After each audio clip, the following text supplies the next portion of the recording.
Let's take a look at the top highest graded West Virginia football players on both sides of the football from game 2 of the WVU football season, according to PFF. Let's go.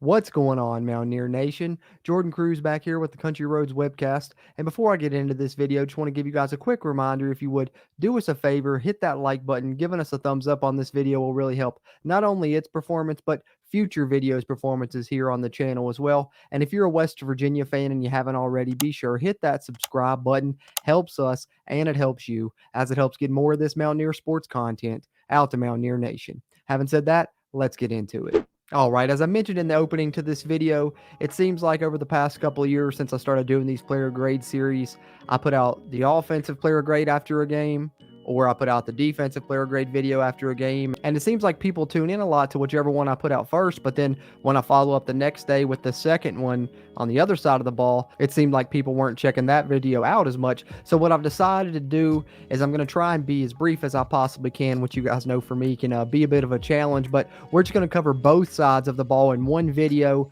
in these post-game series from now on throughout the season and see how that goes. We'll see how it works out for length purposes and readjust if we need to moving forward. But for Duquesne here, we're going to do both sides of the ball here in this one video. Let's lead off, though, with the defense. And the fifth highest graded Mountaineer on defense versus Duquesne, Trey Lathan there at the linebacker position. Him and Lee Koba have really stood out during these first two games. I think in general, West Virginia's front seven has been strong overall. The defensive line and the linebackers. Secondary, that's a whole nother issue. We know that. But the linebackers, I thought, have really been great, especially Lathan and Koba. Lathan flashed some in that first game, and then here against Duquesne does the same again, was really in, I thought, on a lot of pressures. I like when West Virginia sends him on those delayed blitzes.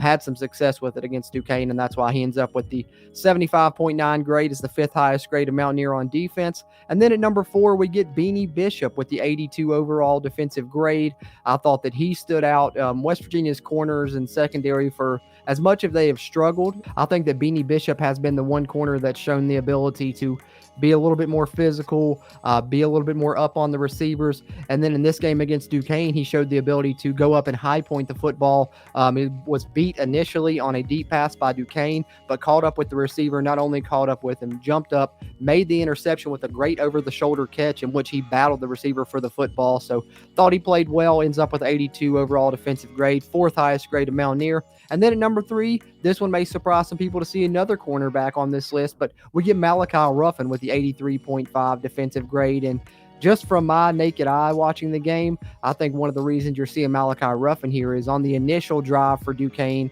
Andrew Wilson-Lamp was in as the starting cornerback for the Mountaineers, and not trying to knock on AWL by any means. I think he's got a lot of potential for the future, but sometimes it's just not your day, and it seemed to be that way in this game. So on the next series, he was replaced by Malachi Ruffin at that cornerback spot, and I thought things went much smoother from West Virginia from that point on. Saw him have a good pass breakup on a deep ball that Duquesne was targeting there in the second half of the football game, and overall ends up with a good performance. PFF grading him out at 83.5. Third highest grade of Mountaineer on defense. Then we get two players that graded out in the 90s for West Virginia, both coming on the defensive line. The second highest grade of Mountaineer in the second game of the season was Taurus Simmons at the defensive end position, 91.2 grade. You saw late in this game, West Virginia really get some guys in that hadn't got a ton of reps yet in the season. Taurus Simmons was one of those guys, but I thought he flashed when he came in there at that defensive end position, coming off the edge at times, and PFF agreed there, rating him as the second highest grade of Mountaineer. And the top highest grade of Mountaineer on the defensive side, nose tackle for Torma Mulbo, 92.8 defensive grade. Clogged up the middle when he got in there, really got a lot of reps in this game, and I thought that was good to see as they continue to try and expand his role on that defensive line, which we do see, 8 to 10 guys that look like they can maybe contribute for the Mountaineers. So they certainly have depth there, and Mulbo's one of those depth pieces there at the nose tackle spot, and I think spelling Mike Lockhart there throughout the season, he's going to do a great job, coming out as the highest grade of Mountaineer on defense in this game with the 92.8 grade. So that will wrap up our defensive player grades. Those are the top 5 highest graded Mountaineers on defense in the game against Duquesne. And then we can now kick off our top 5 highest graded Mountaineers on the offensive side of the ball. And at number 5, it's probably the story of the game, wide receiver Hudson Clement, 82.2 overall offensive grade. And how about this performance? He's a guy that, wasn't even on the 2 deep. We knew that he was a preferred walk-on. West Virginia added last season, and he was a good get for West Virginia because he probably could have gone to several different places, but chose to stay home within the state, coming from Martinsburg, go to West Virginia, and then here in his redshirt freshman season, finds his way onto the field with Traylon Ray and Devin Carter both out for the game. He finds out just minutes before the game he's going to be starting. West Virginia targets him heavily. He gets his first career reception, which goes for a touchdown in the first half, and then he really explodes following the rain delay, ends up with 5 catches, 177 yards, and 3 touchdowns. One of the best performances you'll see from a wide receiver on the West Virginia offense this season probably, and hopefully he's really carved out a role for himself for the future, and he's definitely carved out a spot for himself on the roster in future years, as he was awarded a scholarship in the locker room immediately following the game, and rightfully so. Hopefully it's just the start of a great career for the in-state player Hudson Clement. Hats off to him for an amazing performance with the hat trick, 3 touchdowns there.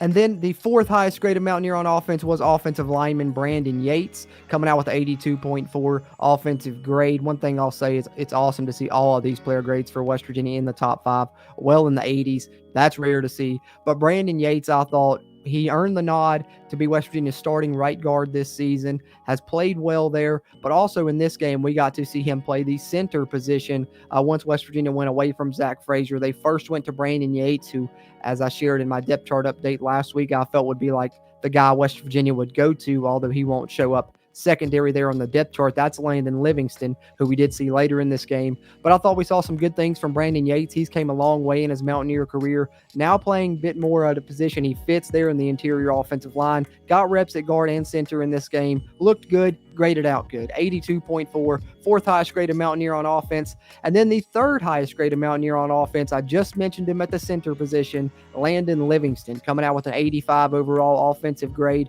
As I stated earlier, West Virginia got a chance to get a lot of young guys some action that haven't got any yet this season and may not get a ton as the season continues, but West Virginia did get a good look at what the center position can look like post-Zach Frazier, in a post-Zach Frazier world for the Mountaineers, and that could be with Brandon Yates there, or it could be with Landon Livingston there snapping the ball. And the good thing for the Mountaineers is that both of them had a great day doing so as the reserve centers, as Livingston comes out with the 85.0 grade to be the 3rd highest graded Mountaineer on offense against Duquesne.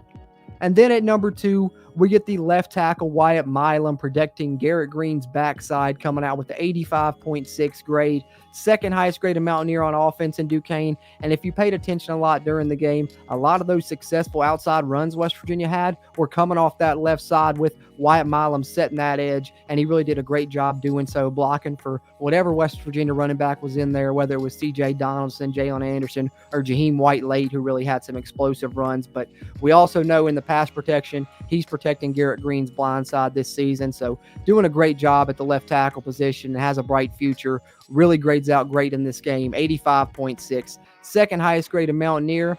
And the man whose blind side he was protecting is the number 1 highest graded player on offense for West Virginia for the 2nd consecutive week. If you watched last week's offensive player grades video, Garrett Green was at the top, and this week he repeats that effort and actually gets into the 90s. 90.5 offensive grade for Garrett Green. Thought he really showed some good things in this game. People were questioning his passing ability ahead of this game. I know it was Duquesne, I understand that, but hopefully he eased some worries there with the things that he put on display. I believe he was 10 for 18, but he had at least 3 drops, so you're looking at probably 13 or 14 of 18, so his percentage would have been a lot better. Ends up with 240 yards and 4 touchdowns. First West Virginia quarterback to throw for 4 touchdowns in a game since Will Grier back in 2018, so that's a good sign in and of itself because we know of his running capabilities. So hopefully the passing game is really going to hit its stride, and we need it to now as we hit the heart of the season, and we're going to need a ton of great performances from Garrett Green, but we got a great one in this one against Duquesne